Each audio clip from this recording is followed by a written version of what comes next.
بسم اللہ الرحمن الرحیم نحمدہ ونصلی علی رسولہ الکریم۔ فضائل اعمال میں سے دوسرا باب چل رہا ہے ہمارا، تو دوسرے باب میں سے چوتھا واقعات حضور صلی اللہ علیہ وسلم کا تمام رات روتے رہنا۔ تو یہ مختصر سا آپ صلی اللہ علیہ وسلم کے رات کا بیان ہے۔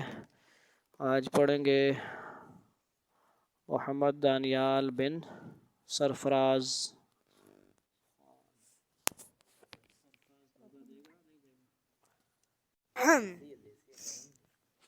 نبی اکرم صلی اللہ علیہ وآلہ وسلم ایک مرتبہ تمام رات روتے رہے اور صبح تک نماز میں یہ آیت تلاوت فرماتے رہے، ان تعذبہم فإنہم عبادک وإن تغفر لہم فإنک عزیز حکیم۔ اللہ اگر آپ ان کو سزا دے جب بھی آپ مختار ہے کر یہ آپ کے بندے ہیں اور آپ ان کے مالک، اور مالک کو حق کے بندوں کو جرائم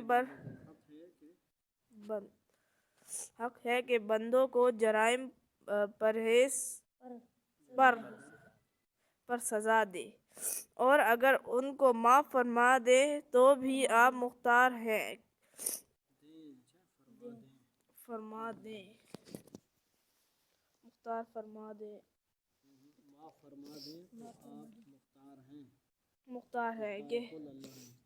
کہ آپ زبردست قدرت والے ہیں تو معافی پر بھی قدرت ہے، اور حکمت والے ہیں تو معافی بھی حکمت کے موافق ہوگی۔ امام اعظم رحمۃ اللہ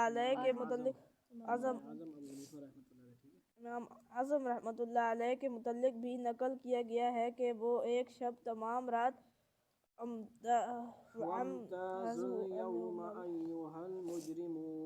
کیا مطلب؟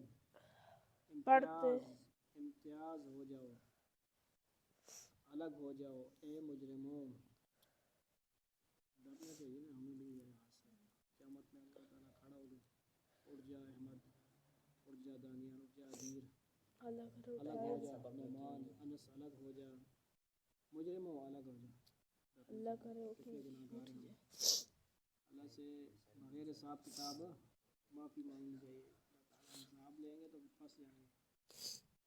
سمجھ آئیے؟ جی نبی صلی اللہ علیہ وسلم کی رحمت سے، اپنی رحمت سے، خاص رحمت سے، نبی صلی اللہ علیہ وسلم کی محبت کی نسبت سے، آپ صلی اللہ علیہ وسلم کی رحمت سے بغیر حساب کے کرم فرما دے، ورنہ ہمارے پاس سوال نہیں ہے کہ ہم ایک کمل کا بھی حساب دے سکیں۔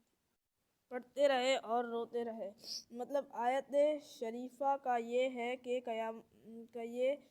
قیامت کے دن مجرموں کو حکم ہوگا کہ دنیا میں تو سب ملے جلے رہے، مگر آج مجرم لوگ سب الگ ہو جائیں اور غیر مجرم علیحدہ۔ اس حکم کو سن کر جتنا بھی رویا جاوے تھوڑا ہے کہ نہ معلوم اپنا شمار مجرموں میں ہوگا یا فرما برداروں میں۔ نصیب فرما دیں، حضور صلی اللہ علیہ وسلم کی اتباع ہمیں بھی نصیب ہو۔ ہمارے امام اعظم ابو حنیفہ رحمۃ اللہ علیہ کا بھی اتباع نصیب ہو، تقلید نصیب ہو۔ ان کے فقہ پر بھی عمل کریں اور ان کے تقوی پر بھی عمل کریں، ان کی اخلاق کے اوپر بھی، نبی صلی اللہ علیہ وسلم کے اخلاق ہمیں بھی نصیب ہو جائیں۔ آپ جیسا درد غم ہمیں نصیب فرما دیں اللہ تعالیٰ۔ وآخر دعوانا